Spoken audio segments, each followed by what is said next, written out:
अस्सलामुअलैकुम, क्या हाल चाल है आप सबके। मेरी दुआ है आप सब बिल्कुल ठीक ठाक हों, खैरियत से हों। अल्लाह का शुक्र है हम भी बिल्कुल ठीक ठाक हैं, खैरियत से हैं। तो आज का दिन है, ये फ्राइडे का दिन है आज। और बस मैं सुबह सुबह चली गई थी ग्रॉसरी, क्योंकि मेरी बेटी के स्कूल जाने के बाद ना कुछ अच्छा सा नाश्ता करने का दिल कर रहा था। और कुछ ग्रॉसरी भी घर पे ख़त्म हुई हुई थी ना, तो मैंने कहा चलो अभी वॉलमार्ट चलते हैं और जो चीज़ें लेनी है नाश्ते के लिए वो भी ले आते हैं। साथ साथ और भी मुझे एक दो चीज़ें देखनी थी, अपनी शर्ट्स वगैरह वो भी मैंने देख ली। और ये ना मैं ना कॉस्को से लाती थी ये गार्लिक टोस्ट, वो बहुत अच्छे थे। मैं लाइक फरवरी मार्च अप्रैल ये वाला पूरा साल में ये मंथ्स में मैं लाती रही हूँ। उसके बाद मुझे कॉस्को में दिखी नहीं। मैंने प्लेनो वाले कॉस्को जो वेस्ट प्लेनो में है, और मैंने फ्रिस्को वाले कॉस्को, हर जगह पे देखा, पर मुझे वो गार्लिक टोस्ट नहीं मिले।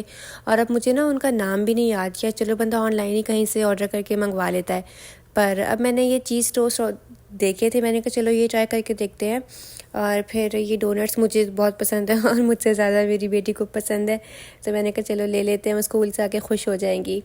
फिर नाश्ते की और भी चीज़ें लेनी थी, जैसे ब्रेड्स हो गए, अंडे, और कुछ मेरे बच्चों के स्नैक्स थोड़े बहुत, क्रैकर्स वगैरह, ये सब चीज़ें लेनी थी। एक तो यहाँ पे इतनी तरह की चीज़ें होती है ना, एक चीज़ में भी इतनी वैरायटी होती है कि आपको चीज़ें चूज़ करना मुश्किल हो जाती है। तो बस मेरे हस्बैंड ने आज मेरे लिए आसानी की, वो मुझे फटाफट चीज़ें पकड़ाते गए और मैं ना ट्रॉली में रखती गई, वरना मुझे तो बहुत टाइम लगता है चीज़ें चूज़ करने में। मैं ना चीज़ों के इंग्रेडिएंट्स चेक करती हूँ, तो मतलब मैं ज़रा चीज़ें देखभाल के लेती हूँ।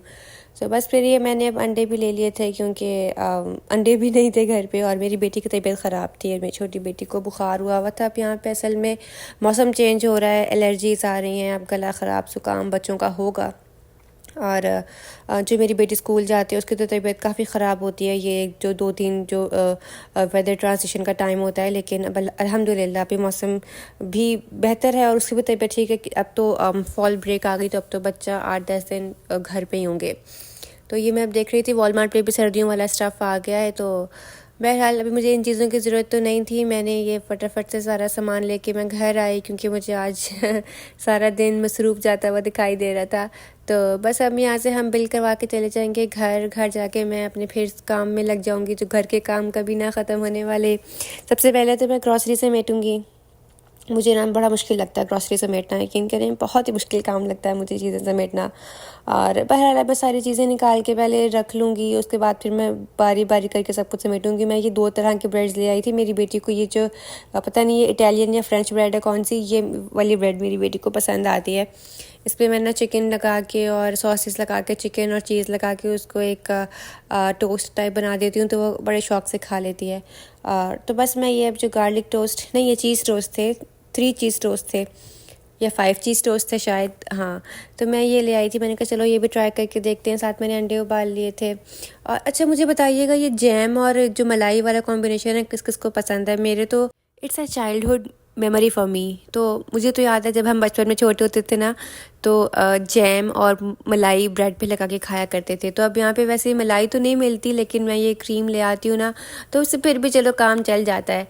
तो वो कुछ हमारी बचपन की यादें रिकॉल हो जाती हैं, मेमोरी रिकॉल हो जाता है हमारा। तो बस ये मेरे चीज़ टोस्ट भी बन गए थे। और मैंने नाश्ते में हाँ अंडे उबाल लिए थे, और ये जैम और क्रीम लगा के वो बस ये एक मेरे हस्बैंड का ब्रेकफास्ट था। मेरे छोटी बेटी की तबीयत ख़राब थी, उसको मैंने अंडे दे दिए थे, उसको ज़ुकाम हो रहा था और साथ में उसको नज़ला हो रहा था ना। और मेरा ये ब्रेकफास्ट है 2 चीज़ टोस्ट एक डोनट और ये दूध में चिया सीड्स डाल के ना। तो मेरा तो अच्छा खासा अल्हम्दुलिल्लाह ब्रेकफास्ट हो गया था। उसके बाद मैंने रात को ही खाना खाया, मैंने पूरा दिन कुछ नहीं खाया, क्योंकि आज मेरा ना काफ़ी हैवी और अनहेल्दी किस्म का ब्रेकफास्ट हो गया था। वैसे मैं यूजुअली ब्रेकफास्ट करती नहीं हूँ, मैं ना बस ज़्यादा से ज़्यादा दूध पी लूँगी या कोई शेक पी लूँगी कभी कभार। वैसे मैं ज़्यादा नाश्ता करने की मेरी आदत है नहीं, तो वैसे करना चाहिए, लेकिन मेरी बहुत बुरी आदत है, पता नहीं मैं क्यों नहीं करती हूँ। तो आज मुझे भूख लगी थी, तो मैंने बस ये काफ़ी हैवी सा नाश्ता कर लिया था। उसके बाद बस अब मैं काम कर रही थी, मुझे कोफ्ते बनाने थे, और ये भी इसलिए कि फटाफट से मैंने बना ली। मेरे पास ना कोफ्ते फ्रीज़ पड़े हुए थे। मैंने कोफ्ते पहले से बना के ना 3 बैचेस में फ्रीज़ कर लिए थे, तो मेरे 3 दफ़ा तो चलो, अगर आपके पास कोई भी समझ नहीं आ रहा आपको या बहुत जल्दी में है, तो फिर आप फटाफट से कोफ्ते निकाल के बना सकते हैं। तो मैंने इसके लिए ना प्याज ब्राउन करके प्याज डाला, बीच में अच्छे से भून लिया। मुझे ना जो प्याज हम ग्राइंड करते हैं ना, उसको भूनना बहुत मुश्किल लगता है, क्योंकि वो नीचे भी बहुत ज़्यादा लगता है। बस फिर मैंने इसमें अदरक लहसुन का थोड़ा सा पेस्ट डाल के उसको भी अच्छे से भून लिया।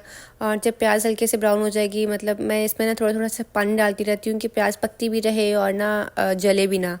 उसके बाद फिर मैंने ये शान का कोफ्ता मसाला है, ये थोड़ा सा पड़ा हुआ था मेरे पास, ये मैंने ना प्याज और अदरक लहसुन वाले इसमें मसाले में ऐड कर दिया। अब मैं इसको भी अच्छी तरह भूनूंगी और मैं थोड़े से अपने घर के मसाले भी ऐड करूँगी। मतलब डिपेंड करता है, कभी मैं कर लेती हूँ, कभी मैं नहीं करती। अभी मेरे पास कोफ्ता मसाला थोड़ा सा कम था तो मैंने फिर और अपनी तरफ से नमक, मिर्च और हल्दी, बस ये 2-3 चीज़ें थी। जो बहुत बेसिक मसाले होते हैं वही मैंने ऐड करके ना इसको भी अच्छी तरह से भूना। और साथ साथ में अपने घर के जो थोड़े बहुत काम थे, क्योंकि आज मेरी बेटी बहुत क्रैंकी हो रही थी, तबीयत ख़राब हो रही थी उसके। अब मुझे ये टेंशन थी यार, अब ये नज़ला ज़ुकाम घर में आ गया है ना, अभी सबको लग के जाएगा, अल्लाह माफ़ करे। मुझे तो बहुत मतलब तकलीफ़, ज़ाहिर है इसका नाम तकलीफ़ है, वो चीज़ ही बुरी है। तो बहरहाल बस अब मैं ये खाना भी बना रही थी, उसको मैं साथ साथ गोद में लेके कभी खड़ी हुई थी, कभी गोद में लेके बैठ जाती थी। और बस अभी अच्छे से जब मसाला भुन जाएगा ना, इसमें मैं कोफ्ते डाल दूँगी। और साथ ही साथ मैंने बर्तन भी धो लिए थे, धोए क्या थे, मैंने वो भी डिश वॉशर में लगा दिए थे। और बाद में जब सालन बनेगा ना, इसको भी मैं बाउल में ट्रांसफ़र करके ये बर्तन भी मैं डिश वॉशर में लगा दूँगी। और रोटी आज मैंने कोई ख़ास बनाई नहीं थी, क्योंकि एक तो मैंने बताया ना मेरी बेटी तंग कर रही थी और मुझे एक दो जगह जाना भी था, तो टाइम भी नहीं था इतना मेरे पास। फिर मैंने अपने हस्बैंड से कहा कि ना हमारे करीब ना एक ओएसिस मार्केट है, इट्स एन अरबिक मार्केट, तो वहाँ से ना बहुत सारे तरह तरह के ब्रेड्स मिलते हैं। तो वहाँ से इराकी ब्रेड मिलती है, तो वो बड़ी अच्छी होती है। वो आप कह लें जैसे हम पाकिस्तान में तंदूर से रोटी ला के खाते हैं ना, वो वैसी ही रोटी होती है, बस वो वैसे उतनी फ्रेश नहीं होती जैसे पाकिस्तान में होती है, लेकिन वो फिर भी बहुत हद तक उसका टेस्ट उसके साथ मैच हो जाता है, तो हम वो ले आते हैं। और वो काफ़ी बड़ी बड़ी भी होती है, वो इराकी ब्रेड कहलाती है। तो बस अब मैंने इसमें दही भी डाल लिया था, मैं बहुत भूनूंगी इसको ना, सारा इसका टेस्ट ही जो है ना वो इसके मसाले की भुनाई में है। आप इसको जितना अच्छा भूनेंगे ना, कोफ्ते का जो मसाला है और वो टेस्ट उतना ही ज़्यादा अच्छा आएगा। वैसे तो मैं कोशिश करती हूँ कि ना मैं ना ये जो बोन्स होते हैं ना बीफ की या मटन की, तो वो बोन्स ला के ना मैं उसका स्टॉक निकाल के भी रखती हूँ। तो मैं जैसे पुलाव वगैरह हो जाता है या जो भी ग्रेवी वाले सालन होते हैं जैसे ही कोफ्ता वगैरह, तो मैं इसकी ग्रेवी में भी थोड़ा सा वो स्टॉक ऐड कर लूँ ना, तो उसकी ग्रेवी बहुत मज़े की बन जाती है, बहुत रिच फ्लेवर आ जाता है ग्रेवी में। अब मैंने इसको अच्छी तरह से भूना है, देखें मतलब इसको थोड़ी थोड़ी देर बाद ना पानी डाल डाल के मैं इसको भून रही थी। इसको मैंने तकरीबन कोई आधा घंटा मैंने खाने को भूना है। और अब मैं इसमें कोफ्ते डाल के ना इसको ऊपर थोड़ी देर ढक दूँगी, क्योंकि कोफ्ते मेरे पास फ्रोज़न थे, काफ़ी देर पहले मैंने निकाल लिए थे, लेकिन फिर भी वो नहीं अनफ्रीज़ हुए, डीफ्रॉस्ट नहीं हुए हैं। तो फिर मैंने इसको इसी में डाल के ना, और ये देखिए अब ना मेरा ख्याल हाँ का 7-8 कोफ्ते थे, हमारे लिए काफ़ी हो जाते हैं, हमारे तो ये भी बच जाते हैं। अब मैं सोचती हूँ यार मैं इसे कम क्या ही बनाऊँ ना, मतलब मैं कितना भी कम खाना बनाने की कोशिश करूँ, मेरा खाना फिर भी ना कहीं से बच ही जाता है, ख़त्म नहीं होता। क्योंकि मैं और मेरे हस्बैंड ही होते हैं खाने के लिए, बच्चे तो बस थोड़ा बहुत ही जो खाना खा लें वो खा लें। और अब मैं ना ये कोफ्ते फ्रीज़ थे, मैं इसको ना हल्का सा पानी डाल के ना ऊपर से ढक दूँगी। 5-7 मिनट की स्टीम में ना ये कोफ्ते अच्छे से खुल जाएंगे, और फिर मैं कोफ्तों को भी ना अच्छी तरह से भून लूँगी।